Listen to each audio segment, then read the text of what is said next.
Eh bien, salut les Ningen, on se retrouve pour une nouvelle vidéo qui va parler du chapitre 48 de DBS, toujours en compagnie de Stein. Salut tout le monde. Bien voilà, Stein, tu vas nous dire ce que tu as pensé tout simplement de ce chapitre. Ouais, bon, on va commencer par un petit avis rapide.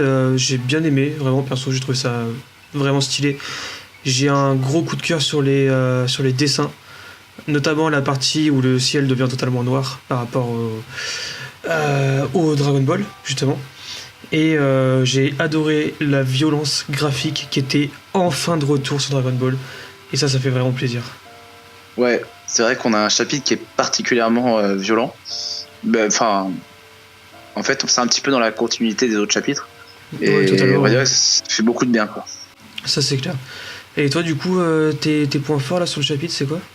Le chapitre, moi, j'ai bien aimé la poursuite du combat entre Moro et Bushin, on va dire, parce qu'en fait, c'est ce gros bout, c'est tout simplement le Kaioshin, en fait, dans le corps du gros bout. Apparemment, on l'apprend à la fin du chapitre. J'ai bien aimé ce combat qui misait sur l'absurde, en fait. Et on a découvert des nouvelles techniques du gros bout. J'ai bien aimé. Après, Goku et Vegeta étaient un petit peu plus mis en retrait dans ce chapitre. Ils étaient un peu spectateurs, hein. Ce qui est pas plus mal pour une fois. Ça fait une petite pause pour eux et ça permet de découvrir un chapitre entièrement basé sur Boo versus Moro, qui était un combat attendu quand même, on peut le dire pour les fans de Dragon Ball Super. C'était vraiment un chapitre qui mettait vraiment en vedette Bushin, gros Boo et le grand Kaioshin. Donc oui, parce qu'ils sont en fait dans le même corps. Et donc ça mettait ce personnage-là en vedette. Et vraiment, c'était vraiment plaisant de voir Moro se faire dérouiller comme il faut, quoi. Et donc voilà, maintenant, je pense qu'on va évoquer 2-3 petites incohérences aussi. Ouais, vas-y, tu m'as dit que tu avais relevé quelques incohérences, donc je te laisse les citer. Ouais, parce qu'il y a des bonnes choses, mais il y a aussi quelques mauvaises choses, on va dire. Malheureusement. Mais après, pour certaines, c'est du détail, et pour d'autres, ça a un petit peu plus d'importance. Le moment où tu as Boo, le gros Boo qui redonne de l'énergie toute fin du chapitre à Goku et Vegeta. Donc là, on voit que en fait, le gros Boo devient clairement le grand Kaioshin. Donc le visage change, les oreilles changent, la tenue change, et donc du coup, on voit qu'il n'a pas la même ceinture, en fait.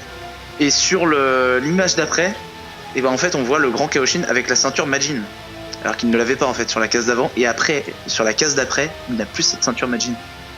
Donc voilà, c'est un petit oubli, je pense, de la part de Toyotaro. Mais bon, quand on fait attention et qu'on regarde un peu de plus près, bah voilà. C'est pas, en soi, c'est pas très très gênant. Oui, c'est un détail, oui.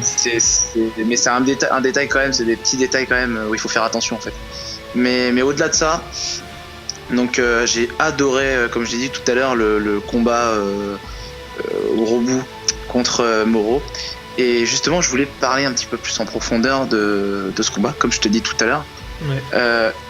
J'ai l'impression de voir le combat du gros Boo face à Kid Boo. Sauf que les rôles s'inversent, en fait. On a exactement des mêmes postures, des mêmes mouvements. Par exemple, le moment où tu as Kid Boo qui allonge sa jambe dans le ventre de Moro. J'ai dit Kid Boo, j'ai dit gros Boo. T'as dit Kid Boo, ouais, c'est pour ça. Ouais, non, le moment où on a gros Boo qui allonge sa jambe dans le ventre. Moi, ce que j'ai vu, c'est que ce chapitre était un peu une sorte d'excuse par rapport au traitement de Boo, de gros Boo depuis le début de DBS. C'est un personnage qui n'a pas été super bien traité, ouais. C'est ça, il a été très mal traité depuis le début, je trouve. Et au point de carrément le rendre narcoleptique dans le tournoi de l'univers 6, hein, il s'endort carrément, le mec. Et il a toujours été narcoleptique. Oui, mais genre vraiment, tu sais, il monte le truc en épingle en mode il va être important, au final il s'endort, ils s'en battent les couilles. Et là, je trouve que ce chapitre, il le remet à sa juste valeur, à la vraie puissance qu'il a. C'est super intéressant pour tous les fans de Boo, en fait. Ouais, parce qu'en plus, c'est un personnage, mais en fait, le problème, c'est que DBS l'a dénigré, et on s'en aperçoit, en fait, qu'il est vraiment super intéressant, et déborde de charisme. Le moment où il descend du vaisseau, il est toujours là. C'est à la fin du chapitre. Ce plan, mais là, c'est en gros. C'est vraiment ouf. Même, genre, je trouve que le plan, là, comme vous voyez derrière nous, il utilise tous ses bras. Il utilise un total de 6 bras pour massacrer Moro à terre. Genre, une fois qu'il est à terre, il l'enchaîne de coups et tout, comme vous voyez là. Le meilleur plan, Tu viens de le dire justement, c'est le moment où il attache Moro avec.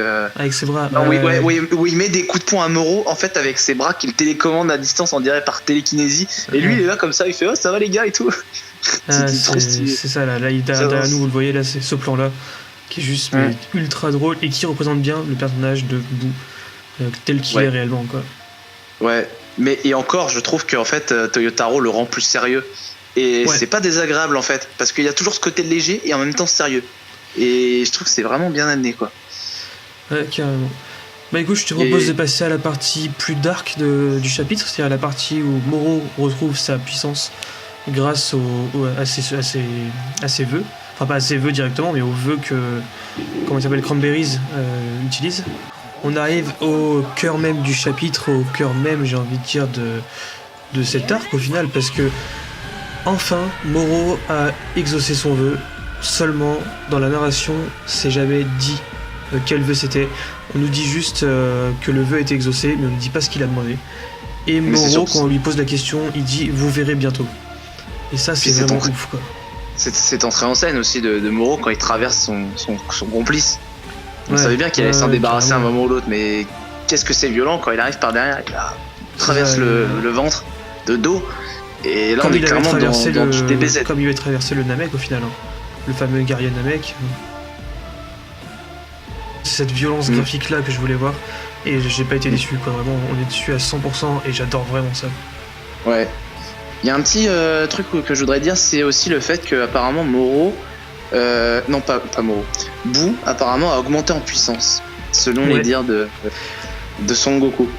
Donc c'est possible hein, parce que on sait que Moro il a une puissance assez importante et le fait que Boo ait libéré son potentiel on va dire grâce au grand Kaioshin qui sommeille à l'intérieur de lui, ouais c'est possible qu'il ait eu un regain de puissance et qu'est-ce que c'est stylé cette entrée en scène du grand Kaioshin.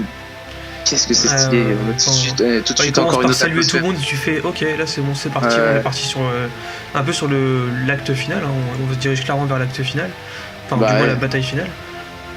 La bataille finale Goku, Vegeta, Grand Kaioshin contre Moro quoi. C'est ça. C'est d'ailleurs la phrase que Mirus dit à la fin, c'est que je sais qu'à E3 ils peuvent le faire. Et j'ai vraiment hâte de voir le chapitre 49 du coup qui sortira dans un mois. Pour voir un peu ce dernier rush là, ce dernier combat. Même si j'ai toujours un petit peu la crainte du côté bâclé qu'on est habitué avec Dragon Ball Super. Mais pour l'instant, tous les chapitres de cet arc ont été réussis. Et ça c'est plutôt cool. Ce qui est ouf, c'est qu'en plus Toyotaro il a réussi à donner de l'intérêt aussi à un personnage aussi médiocre que Cranberry. Je parle pas de médiocre dans le sens où le personnage est pauvre ou quoi que ce soit, mais Cranberry à la base c'est juste un soldat de l'armée de Freezer. Et il a réussi quand même à lui donner une sorte d'épaisseur, moi je trouve plutôt classe à ce moment-là, ce Cranberry. Quand il a le bras arraché, carrément. Parce que il est pas puissant, mais il est très fourbe, très vicieux, on le voit. C'est ça. Et on voit justement que lui s'est fait discret dans son coin. Il a chopé les Dragon Ball, il a invoqué Porunga. C'est ça, il a rien dit à personne et tranquille, il s'est fait plaisir quoi. Ouais, franchement j'aime bien cet arc là de Toyotaro. Il prend des risques et vraiment on a vraiment de l'innovant quoi. On a vraiment de la prise de risque et ça fait du bien quoi. Ça fait bien d'avoir un nouveau méchant et Boo surtout remis en avant, tellement intéressant en fait. Personnage. Ça fait super plaisir de revoir Boo aussi haut en termes de puissance. Et voilà quoi, genre là, pour ma part, je suis vraiment hypé pour la fin d'un arc dans Dragon Ball Super. Ce qui était jamais arrivé avant, faut savoir. Enfin, j'ai jamais aimé Dragon Ball Super au final, c'est très mauvais pour moi. Jusqu'à cet arc-là où c'est juste exceptionnel quoi. Enfin, là, ça donne vraiment envie de voir la suite en manga et j'ai vraiment hâte et en même temps peur de voir ce qu'ils vont faire en anime, parce que si en animé ils nous font une adaptation un peu différente de cet arc-là, ça va pas le faire du tout. Il faut vraiment que ce soit aussi sombre et aussi violent. Faut qu'il continue comme ça en fait. Faut qu'il continue. Ça nous laisse sur 2-3 prédictions avant de se quitter. Ouais. Donc moi je pense déjà la première qui est très évidente. Ça serait que Boo rejoigne la patrouille galactique. sous forme de Bushin en fait, Sous forme de Bushin, de Grand notamment, Kaioshin. ouais. Ouais. Moi je le vois être un boss de la patrouille galactique en fait. Ouais. Ouais, c'est possible, ouais, Vraiment. carrément, ouais. Un haut Ah, gradé, mais- ouais. Moi je le trouve déjà intégré à cette équipe en fait. Je le vois en fait rejoindre la patrouille galactique. Je le vois en fait, genre Merus lui dire, après qu'ils aient tué Moro, il y aura d'autres menaces à combattre dans la galaxie, des menaces très puissantes, et on aurait besoin de vos services et de votre magie, Grand Kaioshin, voilà. Et je le vois très bien rejoindre la patrouille galactique, puisque on a déjà un Kaioshin dans l'univers 7, et je ne le verrai pas tout simplement reprendre comme ça sa place de Kaioshin. Non, il n'en est absolument pas question. Donc c'est sûr que ça sera un pilier de la patrouille galactique, sûr et certain. Ouais, il y a de très grandes chances. Soit ça, soit il faut le parti pris opposé, c'est-à-dire qu'il sépare Boo du Grand Kaio. Je pense pas. Mais je les vois mal faire ça. Donc, Non. Et puis Toyotaro n'aurait pas donné autant d'importance et d'évolution à Boo pour le faire revenir sur Terre et qui passe son temps à dormir, quoi. c'est ça. À mon avis, là, je pense qu'ils veulent redonner de vrais enjeux à Dragon Ball Super, des trucs impactants. Ils s'inspirent un peu de. Alors, la comparaison va être douteuse, mais un peu de ce que fait One Piece. C'est-à-dire que tu prépares des trucs dans les chapitres qui seront utilisés plus tard dans l'œuvre. Et là, on se dirige un peu vers ça, je trouve. On redonne des enjeux, on redonne du background, on redonne de l'importance aux personnages. Et ça peut être utile de les garder de côté, pour les réutiliser après, un peu comme ce qu'ils sont en train d'utiliser avec Broly.